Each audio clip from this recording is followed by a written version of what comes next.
Poor young girl married 7 one-year-old millionaire. 1 week later, she was shocked by what she saw. Hello everyone. Before we begin today's story, I have a small favor to ask. Please hit subscribe and turn on the notification bell so you never miss our channel's new videos. It is quick, free, and the best way to support us in bringing you more dramatic stories. Your support means the world to us. Where are you watching from? Drop your city or country in the comments below. Thank you very much. Now, let us return to today's story. The rain had been falling all day, drumming against the windows of a small diner on the edge of Houston. Inside, Lena sat alone in a corner booth, her hands wrapped around a mug of coffee that had gone cold. Her reflection in the glass was a reminder of everything she was running from: overdue rent, her mother's hospital bills, and a dream that had slipped away too soon. She was only 23, but the world had already taught her how heavy survival could feel. Her phone vibrated. An unknown number appeared on the cracked screen. For a second, she almost ignored it, then answered softly. "Hello? Miss Lena Cole?" The voice was deep, calm, almost formal. "This is Edward Hale. I believe you received my message." Lena frowned. "I am sorry. Who are you?" "I prefer to discuss that in person," he said. 7 o'clock, the Meridian Hotel, private lounge. "Please come. It is important." The call ended before she could reply. She stared at the screen, confused, unsure whether this was a prank or an opportunity. But when she checked her wallet and found only $3 left, she decided she had nothing else to lose. That evening, the city shimmered under the rain. The Meridian's marble floor reflected chandeliers like pools of gold. Lena felt out of place in her thrift store dress, the fabric damp from the storm. She hesitated near the entrance until a concierge guided her to a quiet table near the window. Sitting there was a man with silver hair and a posture that carried decades of power. Edward Hale, the name finally made sense. She had heard it before. A real estate magnate, one of the wealthiest men in Texas, widowed for nearly 10 years. "Please," he said, gesturing for her to sit. His voice was gentle but commanding. "Thank you for coming despite the weather." Lena took the seat, her heart racing. "Mr. Hale, may I ask why I am here?" He studied her for a long moment. "I know your situation. The hospital has sent notices about your mother's treatment. Your landlord is preparing eviction papers. You have been working 3 jobs. You are a good daughter, Miss Cole." Her throat tightened. "How do you know all that?" He leaned back, folding his hands. "Because I was once helped by your mother. She worked as a nurse in St. Mary's Hospital many years ago. She saved my wife's life after a surgery complication. I never forgot her kindness." Lena's eyes softened. "My mother always spoke kindly of her patients, but she never mentioned you." "She would not," he said with a faint smile. "She did not care for status, but I do remember promises. I promised that if the day ever came, I would repay that debt." He paused, the silence heavy between them. Then, slowly, he said, "I want you to marry me." The words landed like thunder. "Excuse me?" she whispered. "This is not about love," Edward continued calmly. "It is a business arrangement. You would become my wife for 1 year. In return, I will pay all your debts, cover your mother's medical expenses, and provide a trust fund for your future." Lena blinked, trying to find her voice. "You cannot be serious. You do not even know me." "I have read enough to know you are honest," he said, "and I need someone who will not pretend to love me for my money. My board insists I settle my estate with a spouse before the end of the fiscal year. I will not marry for politics. I prefer sincerity." The storm outside grew louder. Lena's hands trembled against the table. "You want me to marry you just like that?" Edward nodded once.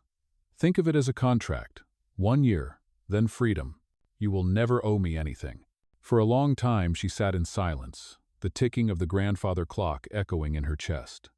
She thought of her mother lying in a hospital bed, of eviction notices, of every door that had closed in her face. And then she thought of this man, older, mysterious, yet strangely kind. "Why me?" she finally asked.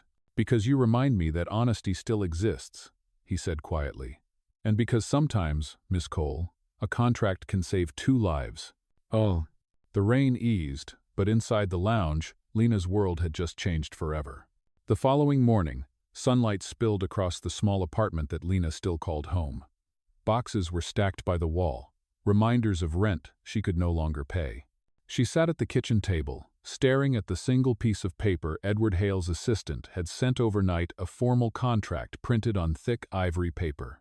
Her name was written beside his in elegant black ink. The words blurred as she read. 1-year marriage, confidential, non-disclosure of personal details.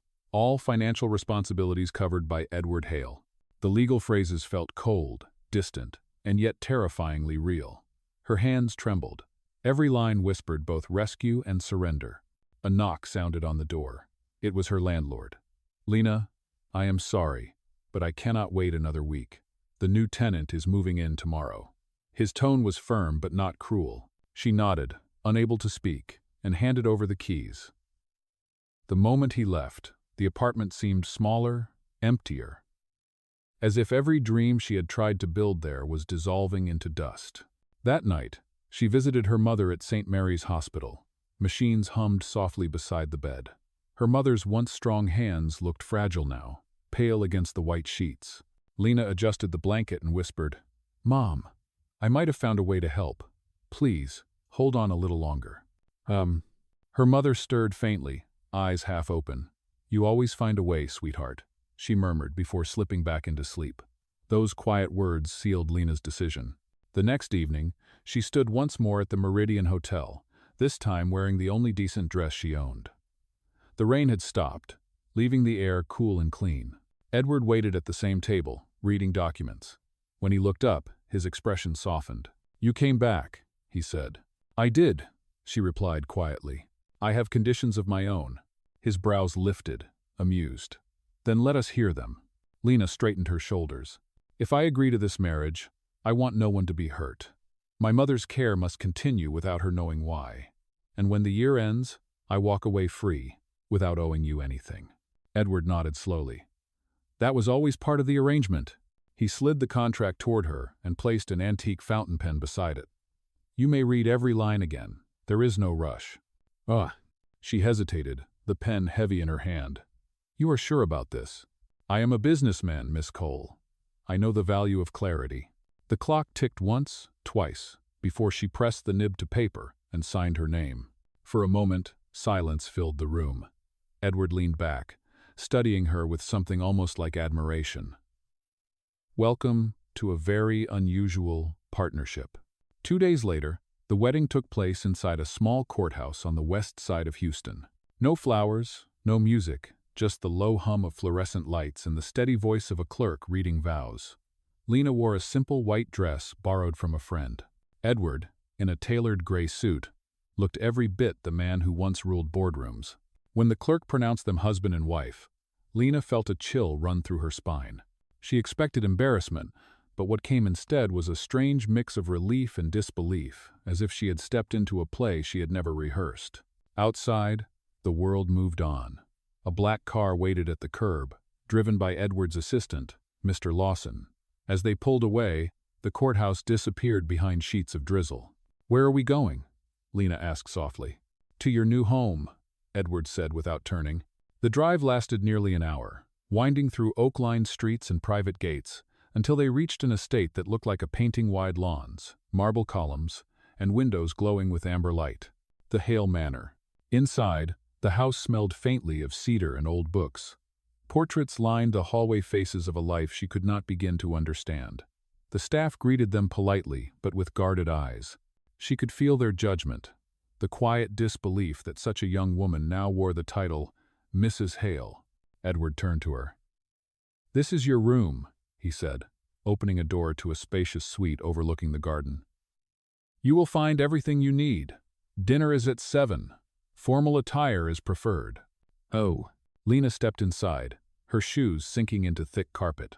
The room was larger than her entire apartment. She ran her fingers along the edge of the vanity, feeling both wonder and unease. In the corner stood a grand piano, dusted but silent. She remembered her childhood lessons, the years she had stopped playing because survival left no room for music. That night, she dined at a long mahogany table that could seat 20 people, yet only 2 chairs were occupied. Candles flickered, casting soft light on Edward's lined face. The silence stretched between them until he finally said, "You do not need to pretend to be comfortable. It takes time to adjust." She met his gaze. "Do you ever regret making offers like this?" He smiled faintly.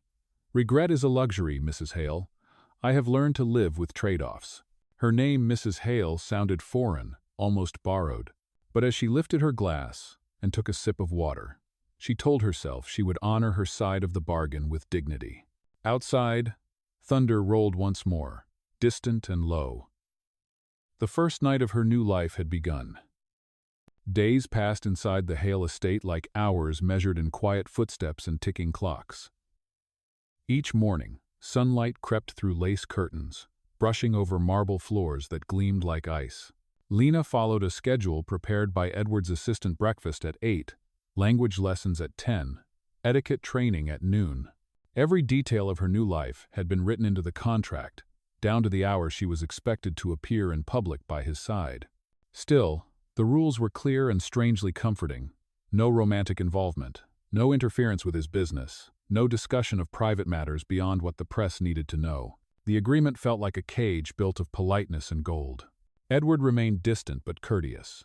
At dinner, he asked about her lessons, her reading, sometimes about her mother's health.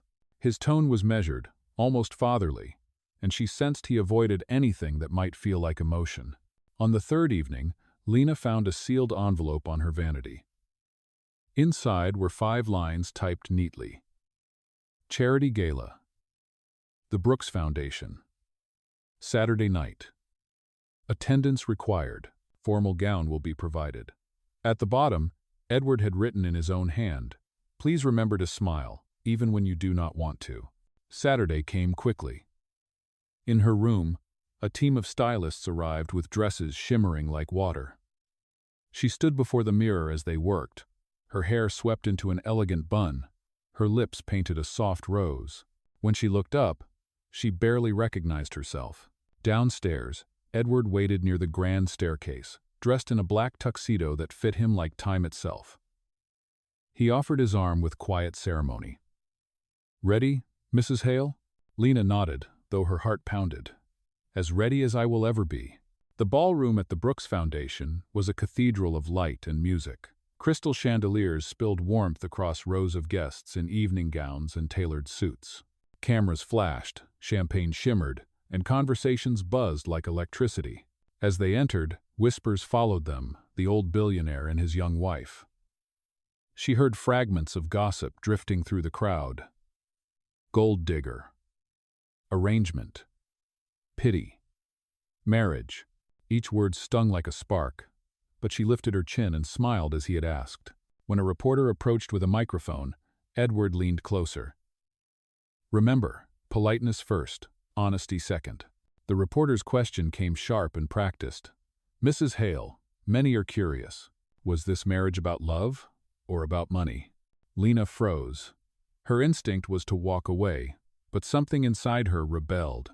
She steadied her breath and answered, "If money could buy love, the world would be a much kinder place. But it does not. What brought me here was gratitude and a promise kept." The crowd fell silent for a moment, surprised by her calm.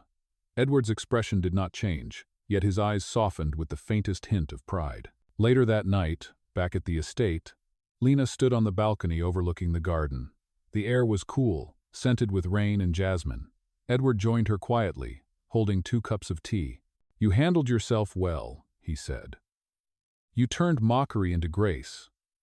Not many people can do that." "I only told the truth," she said, "even if they do not believe it." He nodded. The world rarely rewards honesty, but it remembers it. There was a pause, not awkward, but tender in its stillness. The kind of silence that allowed hearts to breathe. For the first time, Lena saw something human in his eyes, something beyond the contract, a loneliness too old and too deep to name. When he left, she remained on the balcony, listening to the wind move through the trees. Somewhere inside the mansion, a clock chimed midnight.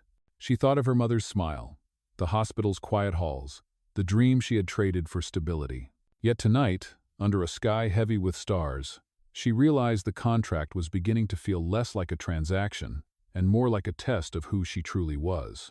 And though she did not know it yet, That realization was the first crack in the walls both of them had built. Weeks slipped into months, and the rhythm of Lena's new life began to settle like dust on polished glass. Every morning she woke to the sound of birds beyond her window and the faint aroma of coffee drifting from the kitchen below. The mansion that once felt cold and foreign was now familiar. Though still distant, a museum of quiet luxury where she was both guest and exhibit. Edward kept his promises. Her mother's care at St. Mary's Hospital continued without interruption, and the bills vanished as if by magic. Lena visited often, telling her mother she had found steady work as an assistant to a wealthy patron. The lie weighed on her, but it was a small price for comfort. Back at the manor, Edward's schedule remained exact. Breakfast at 8, meetings through the afternoon, dinner at 7. But sometimes, unannounced, he would invite her to join him for tea in the library. It was there she discovered the first glimpse of the man behind the name. One afternoon, as rain whispered against the windows, she noticed a dust-covered door at the far end of the hall.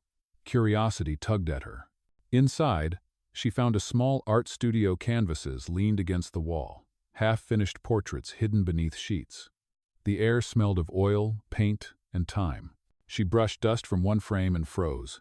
The painting showed a woman with soft eyes and silver hair, Edward's late wife. The strokes were tender, careful, alive with devotion. Lena felt like an intruder in someone else's memory. When Edward entered a moment later, she turned quickly. "I am sorry. I should not have—" "It is all right," he interrupted gently. His voice carried no anger, only something fragile. "You found what was left of her." "She was beautiful," Lena said softly. "She was my compass," he replied, stepping closer to the canvas. "After she passed, I stopped painting. I stopped a lot of things." "Oh?" There was silence between them, filled with the hum of rain. Lena wanted to say something comforting, but words felt small compared to the weight in his eyes. Instead, she reached out and straightened a fallen brush on the table. It was a small gesture, but it made him smile, a real smile, not the polite one he used for the world. That evening, during dinner, the air between them felt different. Lighter, almost human. He asked about her childhood, about the songs she used to play on the piano. She laughed quietly, admitting she had not touched a keyboard since high school. "You should," he said simply. "Music keeps us honest." The next morning, she found the grand piano in the drawing room had been tuned. A note rested on the keys. For when words are not enough, Lena sat down hesitantly. Her fingers hovered, unsure, then began to play a melody she barely remembered, slow, gentle, the kind her mother used to hum while cooking dinner. The sound filled the empty halls, softening the sharp edges of silence. When she finished, she turned to see Edward standing in the doorway, his expression unreadable. "You play beautifully," he said. "I am out of practice," she replied. "Then practice," he murmured. "We have time." That evening, the household staff noticed something they had never seen before. Edward Hale walking through the garden at dusk, hands behind his back, listening to faint music drifting from the open windows. Lena, too, began to change. She no longer flinched under the staff's cold stares. She smiled at them, thanked them, and slowly, their eyes softened. She learned their names, brought tea to the gardeners, helped the housekeeper with ledgers. The manor, once suffocating, began to breathe again. Yet in quiet moments, when she caught Edward watching her from across the room, a new unease stirred in her chest, not fear, but something she could not define. The man she had married out of necessity was no longer just a contract. And deep down, she knew that crossing that invisible line might change everything for both of them. Autumn came early that year, painting the gardens in shades of amber and gold. The air grew crisp, and for the first time since the wedding, laughter began to echo faintly through the Hale estate. Lena was no longer the frightened girl who had walked into a stranger's world. She had become a quiet force of grace, the kind of presence that changed a room without trying. Edward noticed, though he rarely said so. He watched her from across the breakfast table as she poured his coffee, from the library doorway as she read by the firelight. He began to ask her opinion on charity projects and renovations, and to his surprise, she answered with confidence. "You have a good mind for people," he told her one morning. "Numbers can be taught, but empathy cannot." Lena smiled, unsure how to respond. Compliments from him were rare, but when they came, they carried weight. That same week, Edward received an invitation to the annual Hale Foundation Gala, a grand event attended by business partners, board members, and old friends. It was the first public appearance they would make together since the wedding. The evening of the gala, Lena stood before the mirror wearing a navy gown that shimmered like twilight. The reflection staring back at her looked poised, elegant, but her hands still trembled.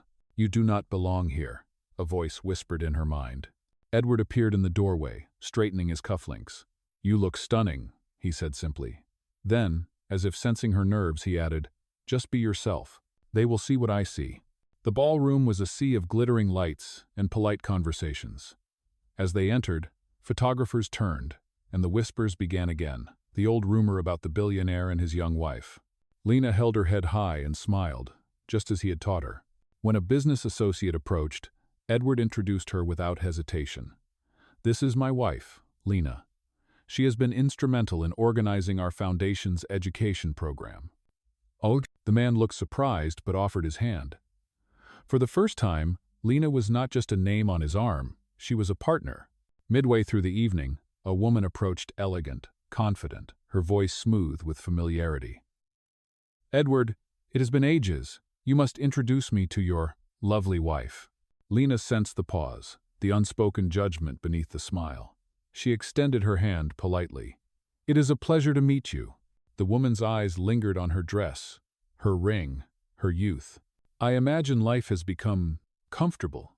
Before Lena could respond, Edward stepped in, his voice calm but firm. "Comfort is earned, Victoria. My wife has done more for this family's name in 6 months than I have in years." The conversation ended there, and Victoria excused herself, visibly flustered. Later that night, as the orchestra played, Edward and Lena stepped out onto the terrace. The city lights shimmered beyond the garden, and a cool breeze brushed against them. "You handled yourself beautifully," he said. Lena turned to him, her voice quiet. "You did not have to defend me." "Yes, I did," he replied. "You deserve respect, Lena. Never forget that." For a moment, they simply stood together under the starlight. Then he offered his hand. "Dance with me." She hesitated only a second before placing her hand in his. They moved slowly, the music soft and distant. It was not romantic in the way of fairy tales, it was gentler, deeper, the kind of connection that came from shared silence and mutual understanding. When the song ended, Edward whispered, "For the first time in years, I do not feel like a man counting days. I feel alive." Lena looked up, and for the briefest moment, she believed him. But as she met his gaze, a shadow crossed his eyes, something he quickly hid behind a practiced smile. She did not know it then, but the perfect evening had already planted the seed of the truth waiting to break their fragile peace. The morning after the gala, the Hale mansion was unusually quiet. The air felt heavier, as though the night's warmth had been replaced by something unspoken. Edward had left early for a meeting downtown, leaving only a note on the breakfast table. "Thank you for last night. You were remarkable." Lena smiled faintly as she folded the note, but something about his hurried handwriting unsettled her. He had written dozens of notes before, always neat and measured. This one looked rushed, almost shaky. Hours later, as she wandered through the library, she heard the faint clatter of metal from Edward's private study. The door, usually closed, was slightly ajar. She hesitated before knocking. "Edward?" No answer. She pushed the door open and froze. Edward was standing near the desk, pale, clutching his chest. Papers had scattered to the floor. "Edward?" She rushed to him, but he raised a trembling hand. "It is just the medication," he whispered. "Medication? You never told me you were sick." He tried to speak, but the pain in his voice said enough. She helped him sit, her heart pounding. "You need to rest. I am calling a doctor." "No hospitals," he said sharply, then softened. "Please, Lena. It will pass." But the truth refused to stay hidden. Later that afternoon, while helping the housekeeper sort documents, Lena found a medical folder tucked between estate files. The name printed across the top made her hands go cold. Edward James Hale, cardiac condition, stage 3 heart failure. The folder was dated 2 years ago, with several follow-up reports marked critical. Her breath caught. The man she had married was dying, and she had never been told.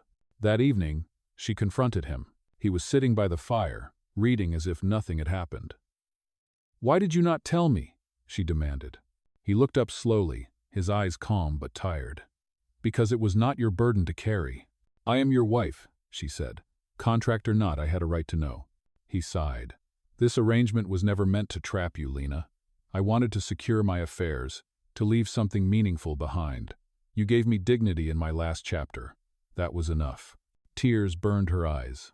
"Do you think I would have married you if I knew you were dying? I think you would have pitied me," he said gently. "And I could not stand that." The silence stretched, filled only by the ticking of the clock. Outside, thunder rolled through the sky, echoing like an omen. Lena turned away, unable to look at him. "You think pity is the worst thing a person can feel? It is not. It is being lied to." She left the room before he could answer. That night, she sat awake at her vanity, staring at the piano note he had once written, for when words are not enough, the words now felt cruelly prophetic. Down the hall, the lights under Edward's door stayed on until dawn. Neither of them slept.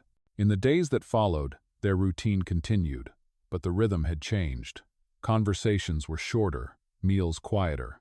Every time she looked at him, she saw both the man who had saved her and the secret he had kept. For the first time since their wedding, the mansion felt cold again. And though she could not admit it aloud, fear had crept into her heart.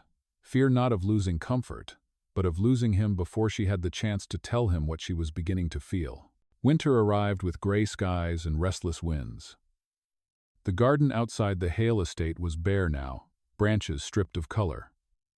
Inside, the halls felt equally empty. Edward's health had begun to decline quickly, and though he tried to hide it behind his usual composure, the signs were undeniable. His hands trembled when he lifted a cup, and his voice often faded mid-sentence. Lena stayed close, helping him with medicine, checking his pulse, adjusting pillows when he fell asleep in his chair. He rarely complained, but his silence spoke louder than words. One evening, the Hale Foundation hosted a private charity banquet. Edward insisted on attending despite his weakness.